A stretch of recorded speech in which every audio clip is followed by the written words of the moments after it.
আসসালামু আলাইকুম সবাইকে। অপরিণত ভালোবাসা গল্পের 56 নম্বর পার্ট। তো বেশি কথা না বলে চলুন গল্প শুরু করা যাক। জিহান আর মনিরার সম্পর্ক মেনে নিয়েছেন মনিরার বাবা। খবরটা পেতেই তারা খুশিতে লাফ দিল। শ্রাবণও খুশি হলো বেশ। মমিনুর সাহেব বিয়ের অনুষ্ঠানে বিশেষভাবে দাওয়াত দিয়েছেন শেখ পরিবারকে। আগামী সপ্তাহে বিয়ে, তাই সামিউল শেখ সিদ্ধান্ত নিলেন যে কাল পরশুর মধ্যে নিজেদের জন্য শপিং করার পাশাপাশি মনিরা আর জিহানের জন্য টুকটাক কিছু কিনে নেবেন। শ্রাবণও রাজি হলো। তারা খুব খুশি। এই প্রথম সে কোনো শহরের বিয়ের অনুষ্ঠান দেখবে। রাতে খাওয়ার জন্য ডাইনিং টেবিলে একত্রিত হলো শেখ পরিবার। বরাবরের মতো আজও ধারা আর সালমা বেগম টেবিলের পাশে দাঁড়িয়ে সার্ভ করতে থাকলেন, আর শ্রাবণ আর সামিউল শেখ খেতে থাকলো। মনিরার বিয়ের কথাটা উঠতেই সালমা বেগম সামিউল শেখকে উদ্দেশ্য করে বললেন, মমিনুর সাহেব শেষমেশ মেনেই নিলেন। উনি যে ধাঁচের মানুষ, ভেবেছিলাম আর মেনেই নিবেন না। যাক, শেষ পর্যন্ত তাহলে মেনে নিল। সামিউল শেখও তাল মিলিয়ে বললেন, সেটাই। সালমা বেগম এবার জোর গলায় বললেন, কতদিন ধরে শাড়ি কিনি না, তুমি কিন্তু এবারে একটা সুন্দর জামদানি শাড়ি কিনে দেবে আমায়, আর একজোড়া বালাও কিনে দেবে। সামিউল শেখ মাথা নেড়ে ঠিক আছে বললেন। বউয়ের কথা না মেনে উপায় নেই। বাড়িতে থাকতে হলে খেতে হলে বউয়ের কথা মানা ফরজ। শ্রাবণ খাওয়ার পাকে আর চোখে ধারার দিকে তাকালো। এই মেয়েটা তো নিজ থেকে কিছু আবদার করবে না বলে মনে হয়। কি আর করার, নিজে থেকেই দিতে হবে। দেখা যাক শ্রাবণ শেখ বউকে খুশি করতে পারে কিনা, সারপ্রাইজ দিতে পারে কিনা ভেবেই বাঁকা হাসলো শ্রাবণ। নিজেই নিজের সাথে চ্যালেঞ্জ নিল। আজ চিংড়ি মাছ রান্না হয়েছে। সামিউল শেখের ভীষণ পছন্দ এই মাছ। সালমা বেগম কথার মাঝখানে শ্রাবণের প্লেটে চিংড়ি মাছ উঠিয়ে দিতে চাইলে তাৎক্ষণিক চমকে উঠে ধারা। জোর গলায় বলে, চিংড়ি মাছ দেবেন না মা, ওনার তো অ্যালার্জি আছে। মাঝরাতে ঘন মেঘের ফাঁক থেকে জোরে একটা বড়সড় বজ্রপাতে মানুষ যেমন চমকে যায়, ধারার হুট করে বলা এই কথাটাতেও উপস্থিত সবাই থমকে গিয়ে চোখ বড় করে তাকালো বেচারি ধারার দিকে। শ্রাবণ কোনো মতে মুখে থাকা ভাতটা না চিবিয়ে গিলে নিল। তারপর হা করে তাকালো অনাকাঙ্ক্ষিত ভাবে হয়ে যাওয়া তার কাঙ্ক্ষিত বউয়ের দিকে। সামিউল শেখ আর সালমা বেগম একে অপরের দিকে তাকালেন। বেচারি ধারা সবার এমন দৃষ্টি দেখে মিয়ে গেল। সবার দিকে একবার তাকিয়ে বোঝার চেষ্টা করলো সে কিছু ভুল করেছে কিনা, কিন্তু বুঝতে না পেরে শুকনো ঢুক গিলে মিনমিন করে বলল, কি হয়েছে? সালমা বেগম হাতের চামচটা আবারও ফিরিয়ে এনে হতবিম্বল গলাতেই বলে উঠল, শ্রাবণের যে চিংড়িতে অ্যালার্জি, একথা তোমায় কে বললো? আমার জানা মতে আজ প্রায় 8 মাস পর চিংড়ি মাছ রান্না করেছি আমি, তাও তোমার শ্বশুর পছন্দ করে বলে। কিন্তু আমি তো তোমায় কখনো এই কথা বলিনি। ইনফ্যাক্ট আমার ছেলে তো নিজেও জানে না, হয়তো তুমি জানলে কিভাবে? সালমা বেগম নিজের ছেলের দিকে তাকিয়ে বুঝলেন যে শ্রাবণ আসলেই হতবাক। আসলেই শ্রাবণ নিজেও জানে না, সে তো নিজেও জানে না যে চিংড়িতে তার অ্যালার্জি। ছোট থেকে এই মাছ এমনিতেই সে খায় না, 2-1 বার খেয়েছে, তখন বমি পেয়েছে, কিন্তু অ্যালার্জি নামক কোনো কথা সে টানেনি। আর প্রায় 1 বছর যাবৎ সে কখনো চিংড়ি খায়ওনি। এই মেয়ে জানলো কি করে? তারা সালমা বেগমের দিকে তাকিয়ে ঢুক গিলল। সে বুঝলো না যে এই ছোট এটুকু বিষয়ে সবাই এমন হতভম্ব হলো কেন। বিষয়টা অস্বাভাবিক লাগলো তার কাছে, কিন্তু গুরুজনেরা যখন জিজ্ঞেস করছে তাই সে নিজে থেকেই স্বাভাবিকভাবেই বলল, উনি যখন গ্রামে গিয়েছিলেন তখন আমার চাচি ওনাকে চিংড়ি খেতে দিয়েছিলেন। উনি অবশ্য খেয়েছে, কিন্তু মাঝরাতে আমি ওনাকে হাঁচি কাশি দিতে দেখেছি, এমনকি ওনার শরীরে অনেক চুলকানি শুরু হয়েছিল। তখন বুঝতে পেরেছি। শ্রাবণের এবার মনে হলো এই মেয়ে মোটেও বলত নয়, মাথায় অবশ্য অনেক কিছুই আছে, নইলে সবকিছুতে এতটা খেয়াল রাখে কিভাবে? সে তো সেদিন ভেবেছিল কোনো পোকা গায়ে উঠেছে, এজন্য চুলকাচ্ছে, অথচ এই মেয়ে ঠিক ওই সবটা ধরে ফেলেছে। Good good. এই এক ভালো কাজের জন্য একটু আগের পানিশমেন্টটাও মৌকুফ করলো শ্রাবণ শেখ, বরং ধারাকে একটা গিফট দেওয়ার পরিকল্পনা মনে রাখলো। সন্তুষ্ট হলেন সালমা বেগম। আজ তার মনে হলো সামিউল শেখ ধারাকে বাড়ির বউ করে এনে কি ভালো কাজটাই না করেছে। এই একটা সিদ্ধান্ত হয়তো তার নেওয়া সেরা সিদ্ধান্ত।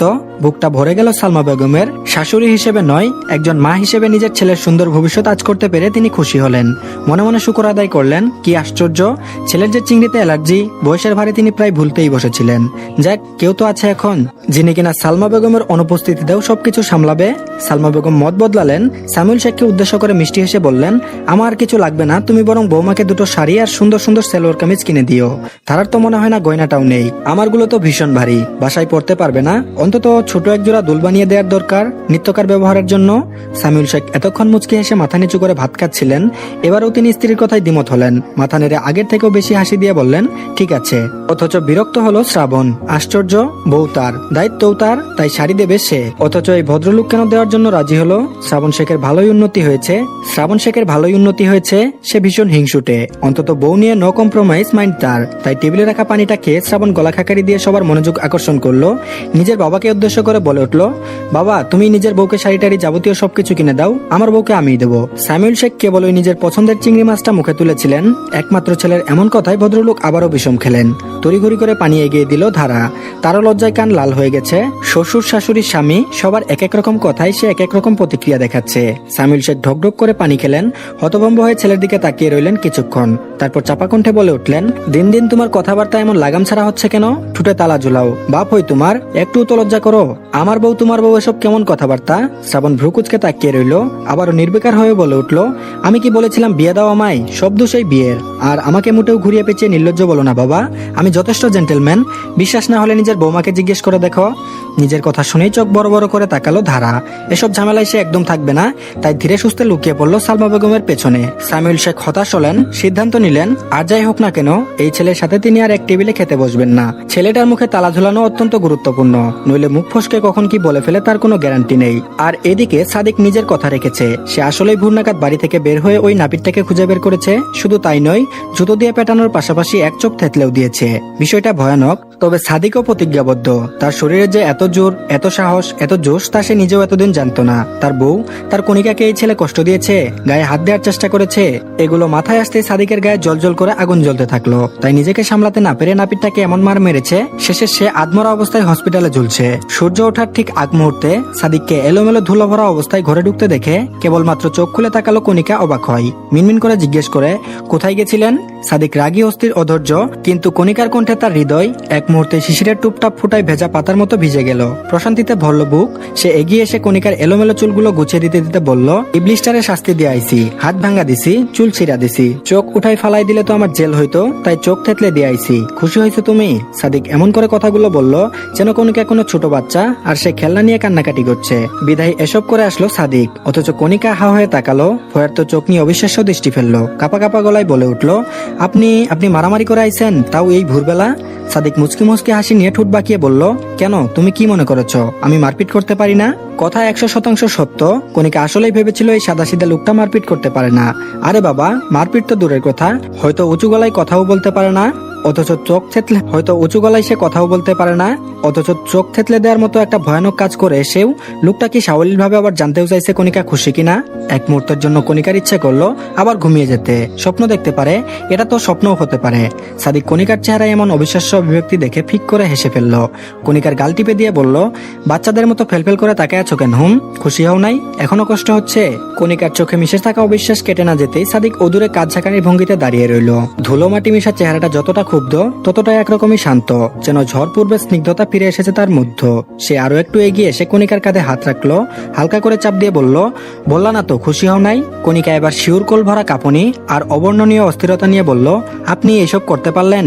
এখন যদি ওই পুলিশকে গিয়া জানাই? সাদিক কণিকার চোখে গভীর কিছু খুঁজতে চাইলো, কিন্তু পেল না। মেয়েটা বড্ড বোকা, সে বোকা শোকা, তাই সে আর কিছু বলল না। দুহাত কণিকার গালে দুপাশে রেখে চোখ ফেলে বোঝানোর ভঙ্গিতে বলে উঠল, এসব নিয়ে তোমার দুশ্চিন্তা করতে হবে না কণিকা, আমি আছি তো, তুমি নিশ্চিত থাকো। আর হ্যাঁ, আমরা খুব তাড়াতাড়ি এখান থেকে চলে যাবো। এখন তুমি আমারে কও, কোথায় থাকবার চাও? গ্রামে, অন্য জায়গায়, নাকি শহরে? কণিকা এমন প্রশ্নের উত্তর দিতে অপ্রস্তুত ছিল না। সে আবারও অবাক হয়ে তাকিয়ে বলল, আপনি কি চাকরি পাইছেন? সাদিক বলল, হ্যাঁ পাইছি। কণিকা উদ্গ্রীব হলো, তারপর বলল, কিসের চাকরি? প্রশ্নটা এড়িয়ে গেল সাদিক। ঠোঁট ভিজিয়ে আমতামতা করে বলল, ভালো চাকরি, অন্তত তোমারে খাওয়াইতে পারুম। কণিকা সরল মনে প্রশ্ন করলো, তাহলে তো আপনাকে শহরে থাকতে হবে, তাই না? সাদিক এবারও মাথা নেড়ে বলল, হ্যাঁ ঠিক ধরেছ।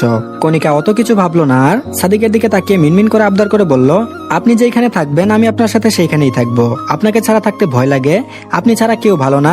এইবার আমার রেখা গেল কিন্তু আমি মইরা যাবো। সাদিকের বুকটা মোচড় দিল তৎক্ষণাৎ। সেও চায় না কণিকাকে রেখে থাকতে, এমন জায়গায় তার প্রাণ ভোমরাকে রেখে কখনোই শহরে থাকবে না। তাই মনে মনে এই জিনিস ভেবে রেখেছিল সাদিক। কিন্তু কণিকার মুখে এমন কথা শুনে তার কষ্ট হলো। অজানা শিহরণে বুক কাঁপলো। মেয়েটা তার উপর কতটা নির্ভরশীল হয়ে গিয়েছে। একদিক দিয়ে সাদিকের ভালো লাগলো, খুশি হলো, কিন্তু আরেক দিক দিয়ে ভাবতেই কষ্ট হলো। তবুও সাদিক নিরুপায়। আর যাই হোক না কেন, নিজের সর্বোচ্চটা দিয়ে সাদিক ভালো রাখবে কণিকাকে, এই প্রতিজ্ঞা সে কবুল বলার মুহূর্তেই নিয়েছিল।